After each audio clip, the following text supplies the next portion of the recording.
Galera, bom dia.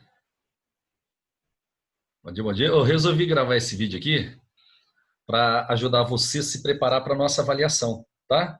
Então eu vou fazer uma revisãozinha rápida da matéria que a gente vai pedir na avaliação. Lembrando que na avaliação nós vamos pedir as funções orgânicas, né? Mais a parte de propriedades coligativas, ok? Então vamos começar. Bom, a primeira função que nós estudamos foi a função hidrocarboneto. Hidrocarbonetos são compostos que apresentam apenas carbono e hidrogênio. Beleza? Outra coisa que pode aparecer na prova, para você classificar carbonos em uma cadeia carbônica, tá? Muito fácil. Por exemplo, ó, esse carbono aqui só está ligado em um outro, então ele é um carbono primário. Esse daqui, ó, também é um carbono primário, porque ele está ligado a apenas outro. Esse que eu estou marcando aqui, ele está ligado em três outros, ó. É um carbono terciário, tá certo? Então é assim que você classifica carbono. Esse daqui, por exemplo, está ligado em dois outros, é um carbono secundário.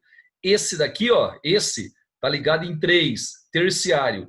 Esse daqui está ligado em um só, é primário. Aquele ali está ligado em um só, primário. Outra coisa também que você tem que lembrar. Quando o carbono só faz ligações simples, a hibridação dele é sp3. Todos esses carbonos aqui são sp3, ó, certo? Porque todos eles só estão fazendo ligações simples. Quando ele faz uma dupla, a hibridação é sp2. Quando ele faz duas duplas ou uma tripla, a hibridação é sp. Certinho? Então tá aí. Isso aí a gente fez uma revisãozinha. A função hidrocarboneto, ela divide dividida em grupos: alcano, alceno, alcino, alcadieno, ciclano, aromático. Mas isso daí, nessa prova, a gente não vai focar, não. Tá ok? Isso aí a gente não vai pedir. Só um detalhezinho que eu queria que você lembrasse: toda vez que o composto tem um anel benzênico, a gente diz que ele é um composto aromático, tá?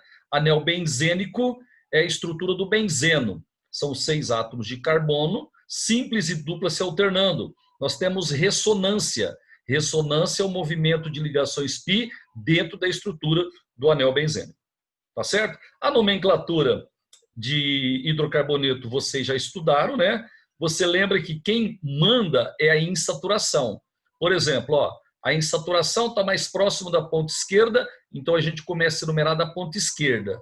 Carbono 1, 2, 3, 4. 4 carbonos but.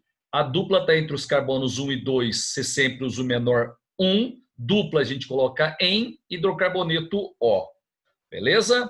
Radicais. Metil é o principal deles. O etil é o segundo principal. Com 3 carbonos eu tenho 2. Propil, quando tem 3 carbonos e valência livre na pontinha. E quando tem 3 e a valência está no carbono do meio, é o isopropil. Tá certo? Lembrando que o radical fenil é o radical que vem do benzeno. Ó. Fenil é quando a gente só tem o anel benzênico com uma valência livre. Radical fenil. Quando você vai fazer a nomenclatura de hidrocarbonetos, você começa da insaturação, né? Beleza? E para colocar o nome, você coloca os radicais primeiro, depois o nome da cadeia principal. Tranquilos? Aqui, por exemplo, ó, eu comecei a numerar da direita, porque a insaturação, a dupla, está mais próximo da direita. Carbono 1, 2, 3, 4. Lá no carbono 3 eu tenho o radical metil. Então fica 3-metil, 1-buteno, porque a dupla está entre os carbonos 1 e 2. Poderia ficar assim também, ó. 3-metil, but, 1-eno. Também é o nome correto desse composto. Tá legal? Então, sempre que tem radical e insaturação nos hidrocarbonetos, você vai começar da ponta mais próxima da insaturação. Insaturação prevalece sobre radical. Tá legal? Aí a gente fez alguns exemplos. Beleza, beleza. Detalhe: a função hidrocarboneto, quem manda na escolha da cadeia e na enumeração são as insaturações. Mas para as demais funções, quem manda é o grupo funcional. Então você tem, por exemplo, lá no álcool, grupo funcional OH, hidroxila, ele vai mandar. Se tiver o grupo hidroxila, né, e tiver insaturação, tiver radical, quem ganha, quem manda é o grupo funcional. Quais funções a gente vai pedir nessa prova? Hidrocarboneto, álcool, enol, fenol, aldeído, cetona, ácido carboxílico, éster, éter, amina e amida. São as funções, né, que vão aparecer nessa prova aí. A função álcool, uma das mais importantes, é quando você tem o grupo OH, chamado hidroxila, ligada num carbono saturado. Lembrando que quando o carbono é saturado, quando ele só faz ligações simples, a hibridação dele é sp3. Então, se a hidroxila estiver ligada num carbono sp3, num carbono só com simples ligações, você vai ter a função álcool. Quando você vai dar nome num álcool, gente, isso aqui é legal também, ó. Quando a hidroxila está ligada num carbono primário, num álcool, você diz que o álcool é primário. Então, o álcool primário é aquele que tem hidroxila ligada num carbono primário. Carbono primário é o carbono que liga a apenas outro carbono. Quando a hidroxila está ligada num carbono secundário, você tem um álcool secundário. Quando a hidroxila está ligada num carbono terciário, né, num carbono que está ligado a 3 outros, você tem um álcool terciário. Lembrando que não existe álcool quaternário, porque se o carbono estiver ligado em 4 outros, não pode ter hidroxila, porque ele ficaria com 5 ligações. Então você tem álcool primário, secundário e terciário. Galera, nomenclatura de álcool é a terminação ol. Por exemplo, ó, 2 carbonos, et, só tem ligações simples, an, alcool, ol. Aqui nós temos o etanol, também conhecido como álcool etílico, é o álcool que a gente coloca no motor do carro e das bebidas alcoólicas. Tá bom? Aqui nós temos alguns exemplos. Ó, 4 carbonos prefixo but, tem apenas ligações simples an, e a hidroxila está no carbono 1. Então, esse é o butan 1-ol, ou 1-butanol. Aí tem mais exemplos aqui que a gente já fez nas nossas aulas, né? Beleza, beleza. Tudo isso aqui é exemplo de álcool. Pessoal, aí veio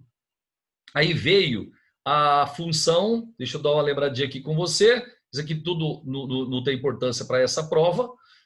Veio a função enol.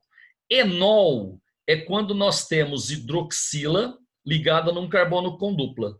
Cuidado! Se a hidroxila estiver ligada num carbono saturado, é álcool. Quando o carbono da hidroxila só faz simples, é álcool. Agora, se o carbono da hidroxila estiver fazendo uma dupla, aí a função é enol. Nomenclatura de enol é a mesma terminação de álcool, mas nomenclatura de enol não vai cair na prova. Beleza? Gente, aí vem a função fenol. Fenol é quando tem hidroxila ligada diretamente ao anel benzênico. Ok? Isso que está na tela aí é um fenol. Cuidado! Se a hidroxila estiver ligada ao anel benzênico, é fenol. Mas aqui à direita, ó, é um hexágono, só que não é o anel benzênico, porque não tem a bola no meio. Então, aqui a hidroxila está ligada num carbono saturado. Portanto, esse composto aqui é um álcool, ele não é fenol. Para ser fenol, tem que ter o anel benzênico e uma hidroxila ligada diretamente a ele. Nomenclatura de fenol, você coloca a palavra hidroxi, depois dá o nome, né, do hidrocarboneto correspondente. Aqui, por exemplo, ó, hidroxibenzeno. Tá? Aqui seria 1,2 de hidroxibenzeno.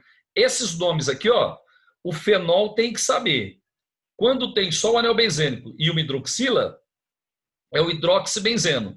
Ele é mais conhecido como fenol. Agora, esse catecol aqui, isso não tem que saber, não. Tá legal? Aí tem mais exemplos de fenóis. Beleza, beleza. Isso aqui a gente não vai pedir na prova, nessa prova. Então, revisamos aí. Hidrocarboneto, álcool, enol e fenol. Gente, agora eu vou revisar com você as funções aldeído e cetona. Para ser aldeído, precisa ter a carbonila. Carbonila é o grupo C-O, em carbono primário. Se esse carbono aqui, ó, da carbonila, tiver na pontinha da cadeia, se tiver um H junto com o dupla O, você vai ter um aldeído. Olha lá, ó, C-O, H. Sempre tem um H no C-O para ser aldeído. Aqui é a mesma coisa, ó, C-OH também é aldeído. A terminação na nomenclatura de aldeído é al. Aqui, por exemplo, ó, 4 carbonos prefixo but. só tem ligações simples, an. Aldeído termina em al. Então, esse é o butanal. Ó, but, 4 carbonos, an, al. Butanal é o nome desse aldeído aqui. Joia? Aí tem mais exemplos de aldeído, né? Isso aí não vem ao caso. Legal? Agora eu queria lembrar para você o que é uma cetona. Cetona, a nossa próxima função, é a função cetona. Gente, para ser cetona, precisa ter a carbonila também. Aqui, ó, C dupla O. Só que ela tem que estar ligada em 2 outros carbonos. Esse C do dupla O tem que ser um carbono secundário. Tudo bem? Exemplo, aqui, ó, C dupla O, e esse C está ligado em 2 carbonos. Aí você vai ter uma cetona. Para fazer a nomenclatura de cetona, tem 2 jeitos. Na oficial, você usa a terminação ona. Cetona, ona, ona. E na nomenclatura usual, você coloca o nome dos radicais ligados à carbonila e acrescenta a palavra cetona. Então, eu vou fazer aqui com você, ó. 3 carbonos, prop. Só tem simples an, cetona, ona. Então, aqui eu tenho a propanona, propanona. Agora eu vou fazer a nomenclatura usual. Nome dos radicais ligados à carbonila. Gente, aqui é um metil, aqui é outro metil, ó. Você não vai falar metil, metil. Você vai falar dimetil e acrescentar a palavra cetona. Então, o nome do composto é dimetilcetona. Ele no comércio, ó, propanona é oficial, dimetilcetona, a nomenclatura usual. No comércio, esse composto é conhecido como acetona. Acetona é aquele solvente de esmalte, né, que as mulheres usam. Certinho? Então tá aí, função cetona, revisamos com vocês já. Próxima função que eu vou revisar com você é a função ácido carboxílico. Só que é o seguinte, moçada, até chegar no ácido, olha só, revisei e vou fazer agora a revisão da revisão. Aqui, só tem carbono e hidrogênio, hidrocarboneto. Aqui eu tenho hidroxila ligada num carbono saturado, álcool. Aqui eu tenho a hidroxila ligada num carbono com dupla, enol. Aqui eu tenho hidroxila ligada diretamente ao anel benzênico, fenol. Aqui eu tenho C dupla O, H, aldeído. Aqui eu tenho C dupla O e esse carbono é secundário, está ligado em 2, cetona. E aí chegou a função ácido carboxílico. Para ser ácido carboxílico, tem que ter a carbonila e a hidroxila. Carboxila, C dupla O, OH. Tá? Toda vez que na ponta de um composto tiver C dupla O, OH, você tem a função ácido carboxílico. Ó, um monte de exemplo aqui, ó. Todos eles, ó, C dupla O, OH, todos eles. Todos esses aí são ácidos carboxílicos. Mais um exemplo, a nomenclatura de ácido carboxílico, você vai usar a terminação oico, certo? Então, por exemplo, ó, um carbono, met, só tem simples an, oico. Esse aqui é o ácido metanoico. Esse aqui tem 2, é o etanóico. Lembrando que o etanóico também é chamado de ácido acético. Tá legal? Tem 3 ácidos importantes, né, que se você conseguir lembrar, é legal. Esse ácido aqui, ó, C dupla O, OH, esse ácido só tem um carbono, é o ácido metanoico. Ele foi encontrado pela primeira vez em uma formiga. Então a gente chama também de ácido fórmico. Então o metanoico também é conhecido como ácido fórmico. Agora, o etanóico, et, 2 carbonos, o etanóico, ele é mais conhecido como ácido acético e ele está presente no vinagre. Tá bom? E esse daqui, ó, tem um anel benzênico e é um ácido carboxílico. Certo? Então, ó, benzeno, benzo, oico. Esse aqui é o ácido benzoico. Ácido benzoico é quando tem o anel benzênico e o grupo funcional carboxila. Esse daí é o ácido benzoico. Aí tem alguns exemplos aqui, ah, beleza? Essa parte aqui não tem importância, então revisamos a função ácido carboxílico. Gente, agora eu vou revisar com você a função éster. É o seguinte, para ter éster, você tem que reagir ácido com álcool. Quando a gente reage ácido com álcool, produz éster mais água. Essa reação, ela chama-se esterificação, porque forma éster. Tá? Aqui, ó, eu tenho um ácido carboxílico reagindo com álcool, deu éster mais água. Então, qual vai ser o grupo funcional da função éster? C dupla O, O, e aqui tem que ter um carbono ligado no O. C dupla O, e aqui um radical, tá? Aqui, por exemplo, ó, C dupla O e um radical, e um carbono. Então, esse composto aqui é um éster. Olha o grupo funcional de éster aí. C dupla O e um radical. Esse radical aqui tem que ter pelo menos um carbono. Então, se tiver C dupla O e pelo menos um carbono aqui, é a função éster. Joia? Aqui, ó, C dupla O e um radical. Éster. Tudo isso daqui é exemplo de éster.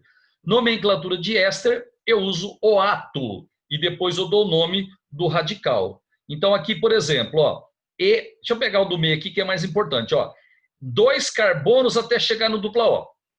O-ato, etanoato. Etanoato, e esse aqui é o radical etil. Ó. Então, você diz etanoato de etila. Certinho? Lembrando que o etanoato, ele vem do ácido etanóico, por isso que é etanoato. Só que o ácido etanóico também é chamado de ácido acético. Então, toda vez que aparecer etanoato, você pode colocar no lugar acetato. Então, aqui eu tenho o etanoato de etila, poderia ser acetato de etila. Certinho? Gente, agora lembrando a função éter. Éter só tem um oxigênio. Éster tem 2. C dupla O radical. Éter só tem um. Você tem um oxigênio ligado em 2 radicais. Aqui, ó, exemplo, ó, eu tenho o oxigênio ligado em 2 radicais. Esses radicais ligados ao oxigênio, eles podem ser iguais ou podem ser diferentes, viu? Tanto faz. Tem várias nomenclaturas de éter, mas nomenclatura de éter, nessa prova a gente não vai cobrar, tá? Mas seria assim, ó, você coloca o nome do grupo menor e junto com ele a palavra oxi. Aí depois você coloca o nome do hidrocarboneto do radical maior. Então, por exemplo, ó, radical menor aqui, só tem um carbono. Met, acrescenta oxi, metoxi. E o radical maior, você vai dar o nome como se fosse hidrocarboneto. 2 carbonos etano. Então, o nome do composto fica metoxietano. Tem outras nomenclaturas, mas nessa prova a gente não vai pedir essas outras nomenclaturas, tá? Ok? Então, aí nós revisamos a função éter. Gente, e para terminar, as funções amina e amida. Ó, as aminas, elas são derivadas da amônia. A amônia é o NH3. Você vai tirar do NH3, você vai tirar um H, ou 2, ou todos os 3, e colocar radicais orgânicos. Se você fizer isso, você cria uma amina. Aqui, ó, era NH3. Eu tirei o hidrogênio, coloquei um radical. Isso aqui é uma amina. Aqui, ó, era o NH3. Eu tirei 2 hidrogênios, coloquei 2 radicais. Isso aqui é uma amina. E aqui a mesma coisa, ó, era o nitrogênio, né, ligado a 3Hs, tirei os 3Hs e coloquei 3 radicais. Isso aqui também é uma amina. Quando eu substituo só um hidrogênio, é uma amina primária. Quando eu substituo 2, é uma amina secundária. Quando eu substituo todos os 3 hidrogênios da amônia, né, eu tenho uma amina terciária. Legal, gente? Aqui, ó, exemplo, ó. Aqui eu tirei só um H, ó, sobraram 2, tirei um, substituí um. Então aqui nós temos uma amina primária. Aqui sobrou um H, significa que eu tirei 2 e coloquei 2 radicais, amina secundária. Aqui eu dei todos os hidrogênios, eu substituí todos os 3, amina terciária. Tá certo? Para dar nome em amina, você dá o nome dos radicais ligados ao nitrogênio e acrescenta a palavra amina. Aqui, por exemplo, ó, metilamina. Esse daqui, ó, metil, metil, metil, trimetilamina. Esse outro, etil, metil, propilamina. Tem que colocar em ordem alfabética. E quando os radicais forem iguais, aqui, ó, tem um etil de um lado, um etil do outro lado. É a dietilamina, o nome desta amina. Tá certo? Essa amina aqui, ela tem uma importância legal na química, viu? Porque tem uma autonomenclatura de amina, onde você chama o grupo NH2 de amino. Então você chama aqui de amino. O amino está ligado no benzeno. Então você pode chamar esse composto aqui também de aminobenzeno. O nome oficial é radical que vem do benzeno, fenil. Então aqui nós temos a fenilamina, mas ele também pode ser chamado de aminobenzeno, porque o amino está ligado no benzeno. Tá certo? Quando eu vou usar essa nomenclatura aqui, ó, nome dos radicais terminado com amina. Aí eu coloco o nome do radical. O radical que vem do benzeno é fenil. Então fica fenilamina. Olha lá, ó, fenilamina. Mas eu posso chamar o NH2 de amino, certo? E ele vai estar ligado nesse radical, nesse hidrocarboneto aqui que é o benzeno. Pode ser também aminobenzeno. Aqui, ó, aminobenzeno. E no comércio ele é conhecido como anilina, mas isso a gente não pede na prova, não. Tem mais exemplos aqui, beleza, beleza. Isso aqui a gente já fez. Gente, detalhe interessante, nesse composto aqui que eu estou te mostrando, ele tem na ponta direita C-OH, que é ácido carboxílico. E aqui eu tenho o NH2 ligado num carbono, que é o grupo de uma amina. Tá? Então a gente diz que esse composto é um aminoácido, porque ele tem o grupo de amina e tem o grupo de ácido. Tá certo?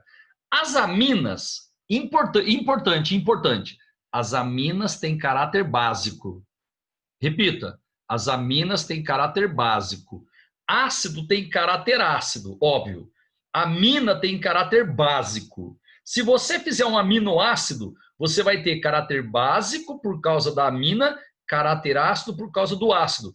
Quando a substância tem tanto caráter ácido quanto caráter básico, ela é chamada de anfótero. Então, o composto anfótero é aquele que tem na mesma estrutura o grupo de amina, certo? E o grupo de ácido carboxílico. Ok, pessoal? Ó, eu vou insistir, viu? As aminas, elas têm caráter básico. Joinha? Amina é base orgânica. Amina tem caráter básico. Aqui, ó, em soluções aquosas, elas são básicas. Amina tem caráter básico. Gente, amina tem cheiro de peixe estragado, mas isso também é detalhe, viu? Ok? Agora a função amida. Para ser amida, eu preciso ter C-O e um N ligado no C-O. Tá? Toda vez que tem C-O e um N, a função é amida. Aqui, por exemplo, ó, C-O-N, amida. Aqui, C-O-N, amida.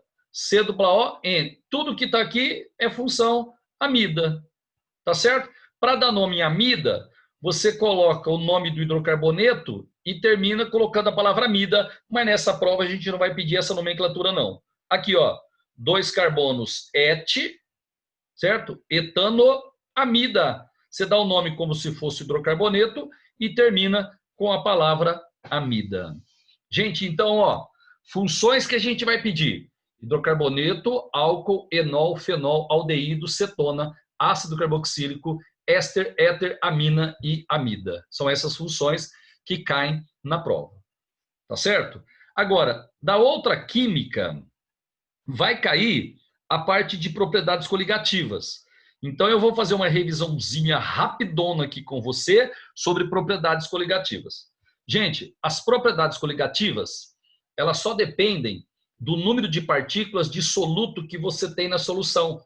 Não importa se esse soluto tem uma massa grande, entendeu? Se tem uma massa pequena, não importa. Só importa o número de partículas. São 4 propriedades coligativas que existem, só que na prova a gente vai pedir só as 3 primeiras. A tonometria, que estuda a pressão máxima de vapor. A criometria, que estuda a temperatura de solidificação. E a ebuliometria, que estuda a temperatura de ebulição. Galera, importante. Quando eu coloco um soluto num solvente, cai a pressão máxima de vapor dele. Quem estuda isso é a tonometria.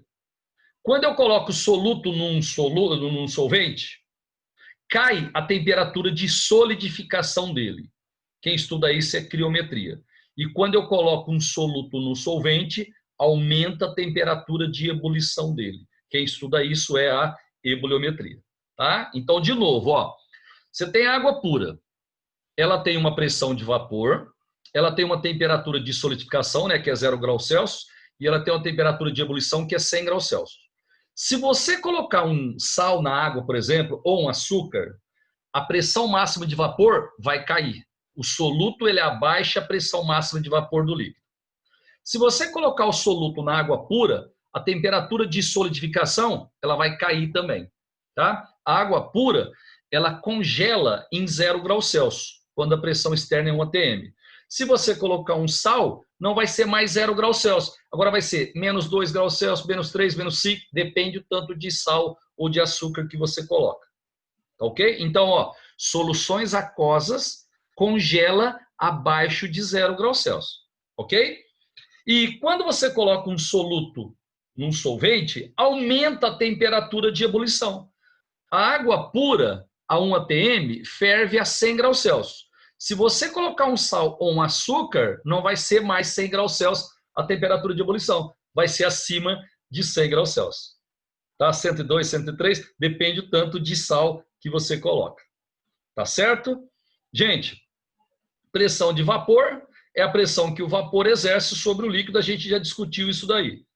Tá certo? E um detalhezinho que eu falei para você, ó, quando você tem a pressão de vapor em função da temperatura, quem tiver mais em cima, numa mesma temperatura, vai ter maior pressão máxima de vapor. Então vai ser a substância mais volátil. Então desses três aqui, ó, o éter é o mais volátil. Depois vem o álcool, a água é o menos volátil. Tá? Então, ó, quando você tem pressão máxima de vapor em função da temperatura, o gráfico que fica em cima é a substância que tem a maior pressão máxima de vapor. Ou seja, é a substância mais volátil. Certo? O éter é mais volátil que o álcool, que é mais volátil que a água. Porque o éter tem menor ponto de ebulição que o álcool, que tem menor ponto de ebulição que a água. Joinha? Aqui, isso aqui é interessante, ó. Quanto maior a pressão de vapor, no meu exemplo lá era o éter, mais volátil vai ser o líquido, menor vai ser a temperatura de ebulição dele. Por isso que ele evapora com facilidade. Ele tem ponto de ebulição baixo. Certinho? Gente, agora isso daqui é interessante, ó. Um líquido, ele entra em ebulição quando sua pressão máxima de vapor iguala-se à pressão externa do local. Tá ok? Então você tem que saber o seguinte, ó. Um alimento, ele cozinha mais rápido ao nível do mar do que em uma montanha. Por quê? Porque ao nível do mar, a pressão é maior do que na montanha. Se a pressão do local é maior, a temperatura de ebulição é maior. Ok? Então, ao nível do mar, a água vai ferver a 100 graus Celsius. Então, ao nível do mar, o alimento é cozinhado em 100 graus Celsius.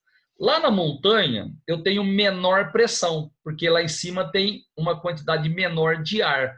Então, lá na montanha, a temperatura de ebulição da água não é 100 graus Celsius, é 80, é 70, é 60. Quanto mais você sobe, menor a temperatura de ebulição. Por isso que lá na montanha vai demorar mais para cozinhar o alimento, porque lá a temperatura de cozimento está abaixo de 100 graus Celsius. E na panela de pressão, isso é interessante, ó. Na panela de pressão, a gente tem pressões maior do que a pressão do local. Tá certo? Então, na panela de pressão, a gente vai ter temperatura de ebulição acima de 100 graus Celsius. Olha lá, ó. Temperatura de ebulição da água na panela de pressão é acima de 100 graus Celsius. Chega até uns 120, 125 graus Celsius. Você concorda? Se você estiver cozinhando um alimento na panela de pressão, ele estará cozinhando o alimento acima de 100 graus Celsius. Por exemplo, 120 graus Celsius. Como a temperatura de cozimento é maior, ok, você vai cozinhar o alimento mais rapidamente. Beleza, galera? Certo? Então tá aí, né? Agora, eu já te falei, quando eu coloco um soluto num solvente, diminui a pressão máxima de vapor desse solvente. Olha lá, ó. Quanto mais partículas de soluto eu coloco, menor vai ser a pressão máxima de vapor. Gente, esse tipo de exercício aqui, ó, é muito interessante. Eu tenho aqui, ó, água pura, etanol puro, certo? e duas soluções aquosas. Uma de glicose, né, que é um açúcar, e a outra de sal de cozinha. Pessoal, todos os açúcares, glicose, por exemplo, dissolve em água, mas continua inteira. Ela não quebra, ela não ioniza nem dissocia na água, os açúcares. A glicose ela vai ficar inteira. Então, quando você tem 1 mol por litro de glicose, você tem 1 mol por litro de partículas, porque cada glicose vai te dar uma partícula. Agora, o NaCl não. Se você colocar em água, ele se separa em Na+, Cl-, porque ele é um sal inorgânico. Então, você tem 1 mol por litro de NaCl, só que você vai ter 2 mols por litro de partículas, porque cada NaCl forma 2 partículas, Na+, Cl-. Tá certo? Quando eu coloco um soluto num solvente, cai a pressão de vapor. No caso do NaCl, é o que mais vai cair, porque é o que tem mais partículas. Ela tem 2 mols por litro de partículas. Tá certo? Então vai ficar assim, ó. A pressão máxima de vapor do etanol puro é a maior de todas, porque o etanol puro, né, o álcool comum, ele é mais volátil que a água. Então ele vai apresentar uma maior pressão máxima de vapor. Depois vem a água, porque um líquido puro sempre tem pressão de vapor maior do que as suas soluções. Então a água ganha das soluções, tá certo? E aqui, ó, eu tenho o sal, porque é o que vai ter mais partículas. Ele vai ter 2 mols por litro de partículas. Quanto mais partículas, mais cai a pressão de vapor. Então, a pressão máxima de vapor dessa solução do sal é a menor de todas. Tá? O maior é do álcool puro, depois é da água pura, depois é a solução de glicose, e a que tem a menor pressão máxima de vapor é a solução 4, porque é a que tem mais partículas. A criometria é o mesmo esquema. Quanto mais soluto você coloca, mais cai a temperatura de solidificação. Então, se você for fazer um exercício parecido com aquele lá, gente, aqui é legal dar uma discutida. Em países que tem neve, quando a estrada fica coberta de neve, eles costumam jogar sal de cozinha, certo? E areia na estrada. O que o sal de cozinha faz? Ele abaixa a temperatura de solidificação. Então, o gelo pode virar água e sair da pista. E a areia é para evitar derrapagem. Ok? Então, a função do álcool, do sal, é abaixar a temperatura de ebulição, temperatura de fusão da água pura, para virar água, né, e escorrer. E areia é para evitar derrapagem. Certíssimo? Aqui, ó, sal, abaixa o ponto de congelamento da água. Areia, diminui a derrapagem. Certo? Exercício. Eu tenho aqui água pura, depois eu tenho uma solução aquosa de sacarose, que é o açúcar comum, solução aquosa, mesma molaridade, ó, de glicose, que é outro açúcar, e a solução 1 mol por litro de sal de cozinha. Gente, para lembrar, quando a gente coloca o soluto, cai a temperatura de solidificação. Então, essas 3 soluções aqui, elas terão temperatura de solidificação menor que a água pura. A água pura é 0, elas serão negativas, tá? O açúcar em água, ele continua inteiro. Então, na solução 2, é 1 mol por litro de sacarose, é 1 mol por litro de partículas. Na glicose é a mesma coisa, ó, 1 mol por litro de glicose vai dar 1 mol por litro de partículas, porque os açúcares ficam inteiros. Já o sal de cozinha, não. Cada NaCl vai virar Na+, Cl-. Tá? Então, cada fórmula vai te dar 2 partículas. Então, você tem 1 mol por litro de NaCl, você vai ter 2 mols por litro de partículas. Tá legal? Então, vai ficar assim. Ó, a temperatura de solidificação da água pura é a maior de todas, 0 graus Celsius. As outras são negativas, são menores.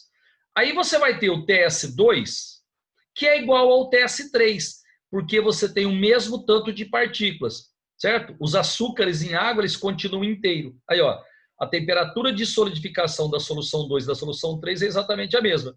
Tá? E a menor de todas vai ser essa TS4 aqui, ó, porque é o que vai ter mais partículas.